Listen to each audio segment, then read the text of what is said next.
welcome to Association Rockstars, where we hear about the journey and insights of some amazing association executives and partners who are building the association industry of tomorrow. I'm Lowell Aplebaum. I'm the CEO and strategy catalyst for Vista Cova, where we partner with organizations on strategic facilitation. It's my absolute pleasure today to have with me Jeffers Miruka, who's founder and president of the African Society of Association Executives. He also serves as the CEO for the African Association of Agricultural Economists. He's the co-founder of the African Association Management Company and is the secretary for the Association for Kenya Business Events. I hope you have different business cards for each of those. That's a very busy business card if they're all in one place.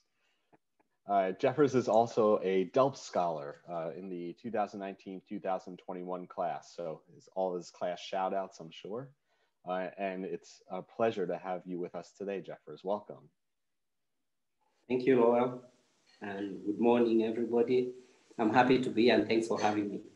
Good morning. So we love to start these conversations with a personal question. The people we speak to that are rock stars because of what they have done and what they try to do and what they bring to the table. Rock star comes because you have certain strengths, or we like to call them superpowers. And so just curious, what is one skill you have or one strength or one superpower that you have found has helped you in your career and your life?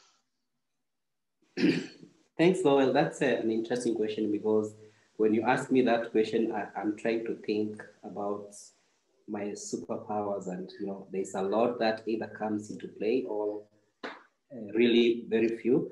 But one thing I know is that I'm a very kind guy. Kindness has defined me for the longest time, since I was a baby, growing up in the village, in a family of 16 kids. Wait, 16. That's a lot. And my 16, 1-6. Okay, this is the story. My dad was a polygamist. In Africa, you can marry up to 2, 3, 4, 5 wives, as long as you're able to take care of them. And then, so my dad was a polygamist. My mom, in the African traditional setup, she was the first wife, and then my stepmom was the second wife. So my mother had 11 children. And the interesting thing is that I'm a ninth. I can say I'm a 9th and 10th born, because I'm a twin to a sister who actually lives in the US. And so we took position 9 and 10. The interesting bit about that again is that I am the eldest son. Yeah. So in the African setup, those days, I grew up in the 80s. So those days, if a lady does not give birth to a boy in a family, she has to keep on giving birth until a boy comes. So thank goodness you were the eldest son.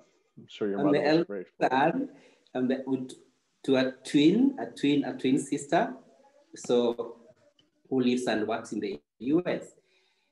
So I was brought up in the middle of ladies. So, when you're brought up in the middle of ladies, there is that kindness, they're kind to me because I'm the eldest son.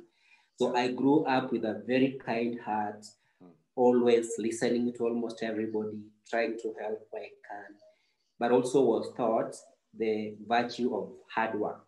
I'm a very hardworking person. You read a lot about the organizations that I am affiliated to. Yes. I like working hard, and I like starting up. I like startups. I make sure I do something and I let others actually take credit. I'm that type of a person who always doesn't want to be at the front, but I'm the leader who supports his people to take the front seat while I support them from the back. So honesty, kindness, and hard work, I can define those as my superstar virtues. I think those are 3 great virtues. Hard work, kindness. I would ask in the fellow leaders that you see and respect in the association field, Do you see reflections of kindness as a leading trait in those other leaders as well? Do you see that something that's a trait that others echo? I can say yes. One thing is that since I got into association management, truly have met a lot of people around the world. That's one thing I really didn't know, that I could get involved in meeting all these top brains in the industry. Yeah. So I've met a lot of them. When I say kindness, I mean they're always willing to help. You know, yeah. They realize you don't come from a very strong association industry, especially here in Africa. It's not really strong. It's now we're trying to formalize it. So whenever I've had a desire to learn, and whenever I've had a desire to actually ask for help, many of them have really been so helpful. And I can also say you are one of those people whom I've always reached out to whenever I want something, and you always get back to me, and you know, helping, and also it has grown to friendship, which we have now. And that is, I've seen a lot in that from a lot of association executives in the US and around the world. Yes. You know, the power of professional relationships that also become friendships is actually why I think part of what makes this such a wonderful community.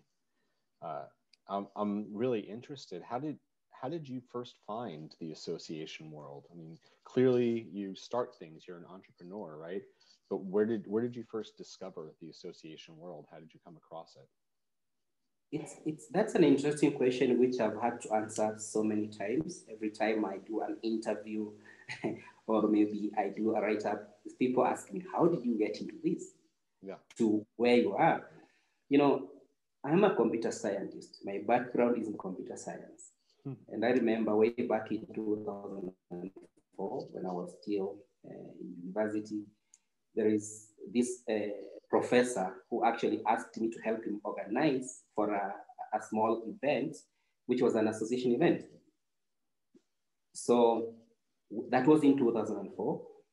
And when I did that, he told me, my friend, I'll be in touch with you in case I need your help. So he later came back to me and told me that I want you to help us actually run this organization. That was a small association, which is still in existence. But then during my time in that association, in 2010, another friend of mine, who is actually the current president of the African Development Bank, who is a great friend of mine, Dr. Kina Desina, they wanted to hire somebody to run the African Association of Agricultural Economists. So he asked me whether I could be interested, because they couldn't get somebody who has knowledge and knowledge and the capacity to run an association. So I said, I can help. So I submitted my application. I appeared for an interview. They interviewed me, but I really wasn't keen, because this is something taking me out of my IT world, you know, right. Computer. I wanted to be in computers. I was really having fun. So after about 1 month, he came back to me and told me, you know what, we want you to run our association, but we don't know what to do. So we're giving you the key to the office. We have set aside funds, and we want to help you be successful. So, you know, Google was there. So I went online and I Googled association management, a lot of information, which I couldn't really want all of it. But one thing I learned is that, you know, an association management is actually a profession. And that time, in 2010, this was really a big industry in the US. So I was doing a lot of references from America to try and help me out. So when I took up the position, which I am now, the CEO of the African, I even actually started as like an administrator. So I took all the notes which I could get online. I started coming up with what is required. We did our constitution. which went to the board. They accepted it because, you know, they didn't know what to compare with, so they just accepted. So I knew that we need to work on the bylaws, which I did, and they said, okay, this looks good. I knew you had to work on the policies and the procedures, like, you know, financial policies and procedures, personnel policies and procedures, human resource, whatever. I did that. I got somebody who works in a non-profit organization and gave me a draft of what they did in the organization. So I looked at it, customized it to what we wanted, and then there it was. And then I realized that we had only 88 members, 88 members. So the next thing is, how do we deal with this? I have a question. You have more siblings than you did members to start, is what you're saying. Yes. Okay.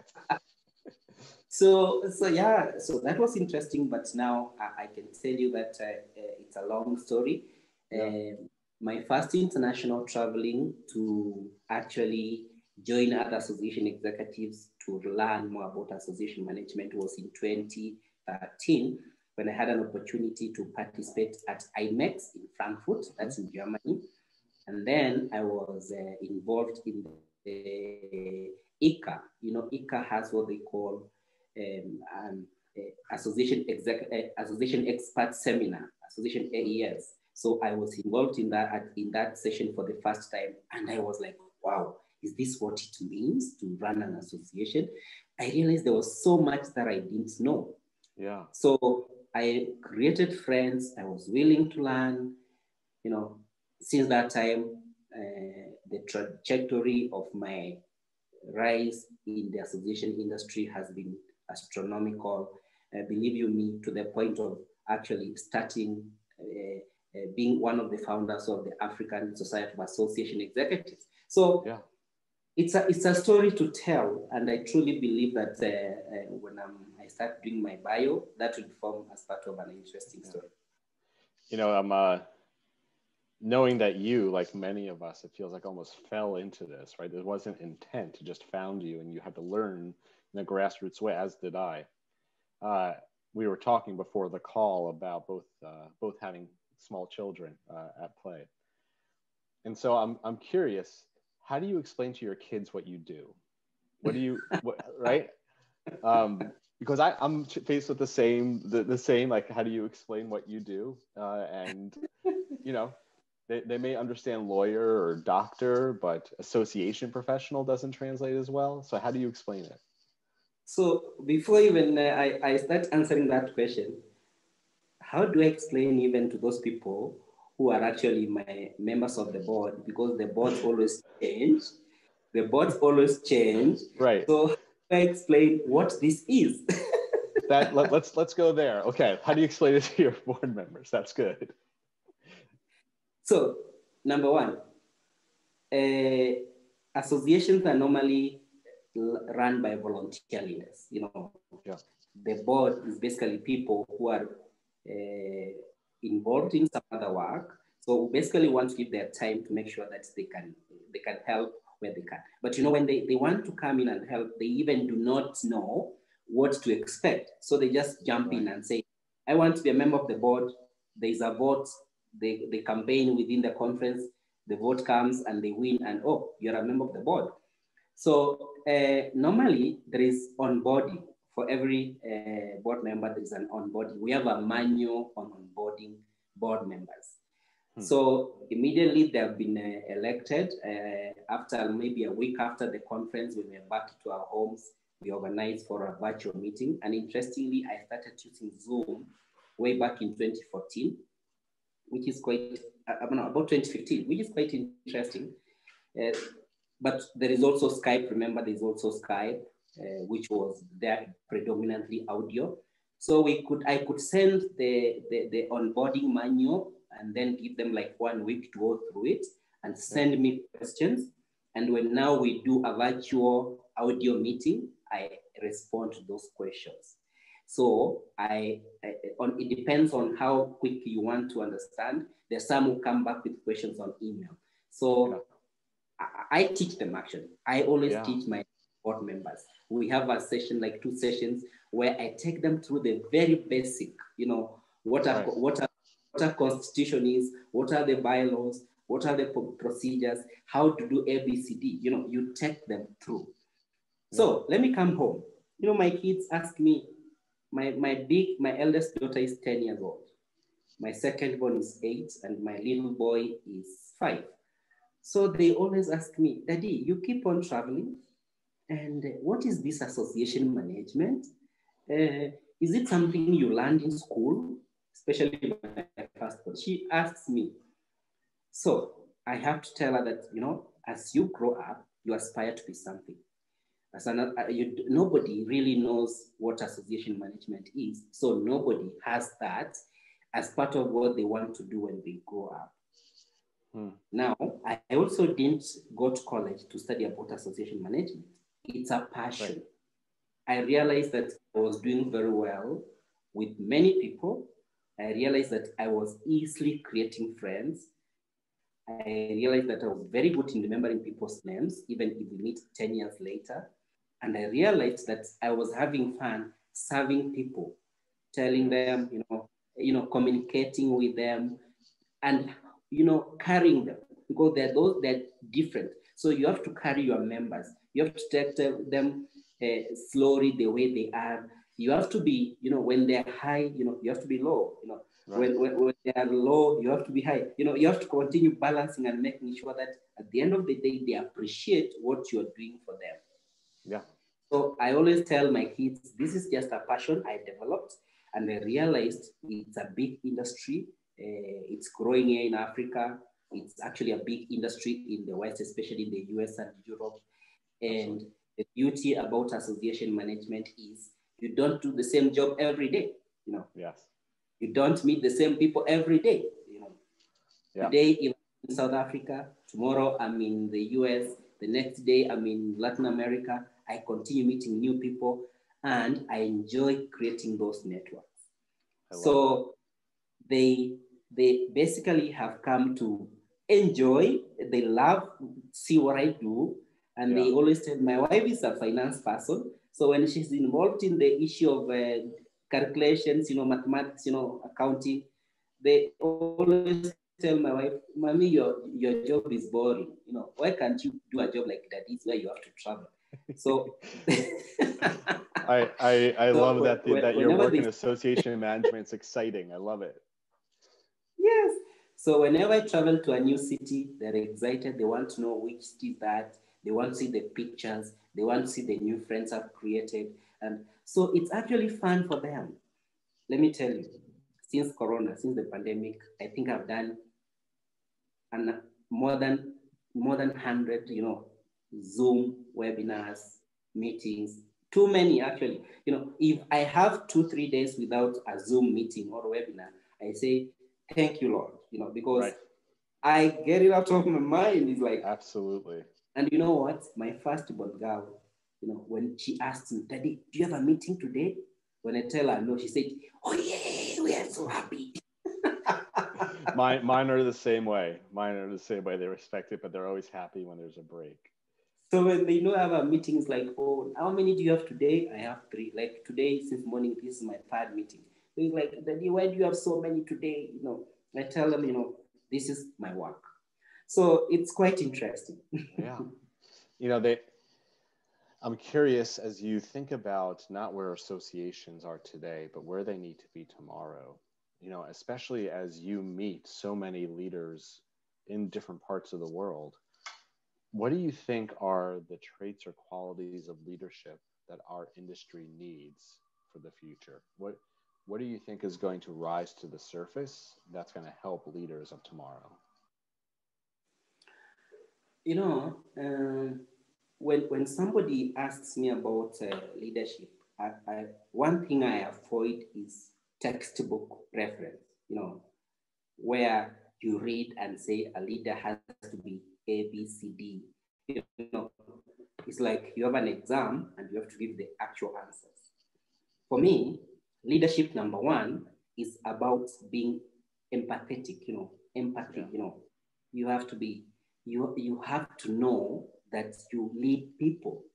Yes. And let me tell you, whenever I see, especially in the political world where we we actually like hero worship sometimes our leaders. And you realize that a leader who is basically a human being like you and me, who has been given the mandate and who has been given the opportunity to serve people, when they are at the top, they treat their people like you are my property. You know, for me, that's not leadership.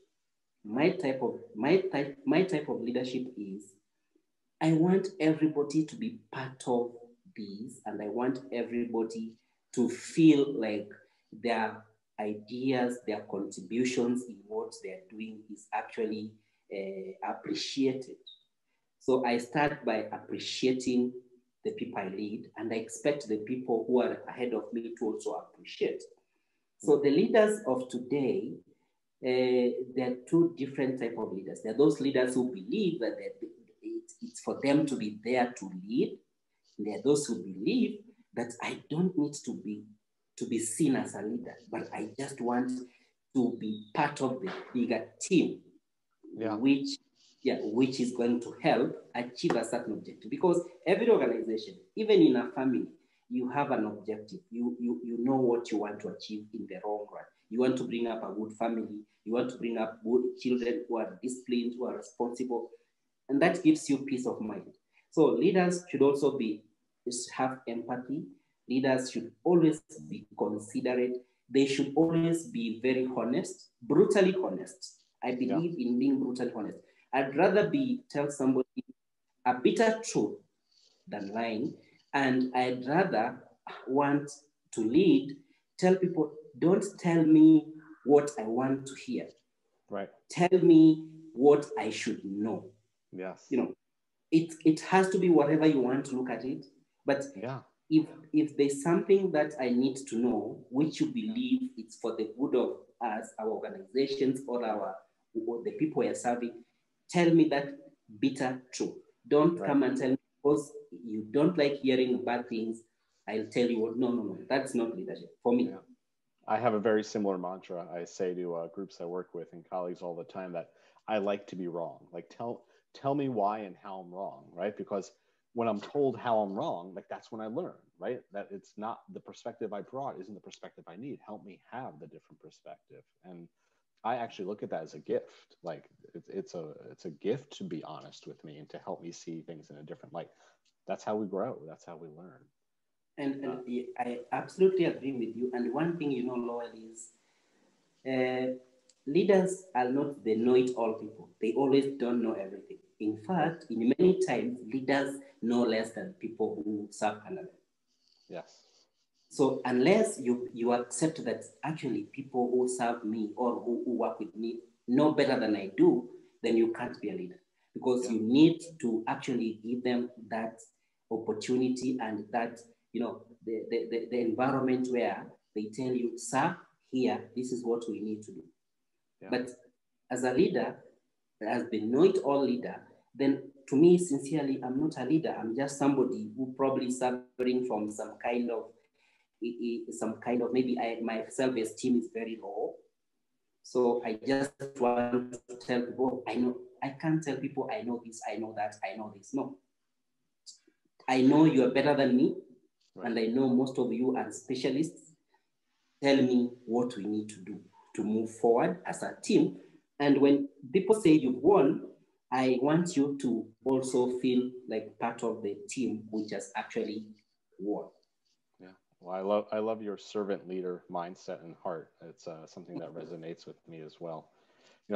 Time has flown by in our conversation. I want to ask you just one last question, which is, as you think about your own personal journey ahead, what is the legacy you hope to leave behind, right? Like, what is the impact or the mark on the association space that if you feel like by a time far, far, far in the future when you retire, like what do you hope that you leave behind as what you've been able to do? Number one, I want to leave a legacy where people look back and see that somebody started this. They never perfected it, but they made it better for us. They say that a journey of 1,000 miles starts with one step. Yes. And in my current situation, in my leadership roles, what I always tell people, I'm not doing this for myself. And we may not be able to achieve our dream or where we want to go for the long run, but we can put up a structure, a foundation, which somebody who will succeed us will actually see that there was a strong foundation which was laid by our forefathers or our first leaders, and let's carry the baton from there. So I truly believe that the legacy I want to leave behind is, let me create this for posterity, not for me, but for the future generations. Because if you don't start something, somebody will start it. But the difference is, when will it be started? We started the African Society of Association Executives 5 years ago. If probably I couldn't be part of the team which started, maybe some other team could have started much later. But right now, we've learned, we're learning, and we are still working. It's a process. We're just working, and we truly believe. And I always tell my board, what we're doing is not for us. It's for the future generation. Yes. It's clear that you're planting many seeds that will bear fruit and be trees later on in the future. And that is something that I'm guessing is not only exciting to your kids, but is exciting to your colleagues and your community as well. Here in America, we're about to enter into the Thanksgiving holiday, and certainly as a time to reflect and give thanks. I want to thank you for being here, but also for all that you do and contribute and lead in our association community. We could have easily talked for like another hour, man. Like, this was wonderful. Thank you so much, my friend, and happy Thanksgiving. I know it's a big holiday in America. I've been receiving a lot of emails about Thanksgiving, wishing you well, and I know you guys are also getting ready to the new year with the new administration. So wishing you well, and I know we'll continue meeting and continue developing. Thank you so much. Looking forward to all the good new things to come.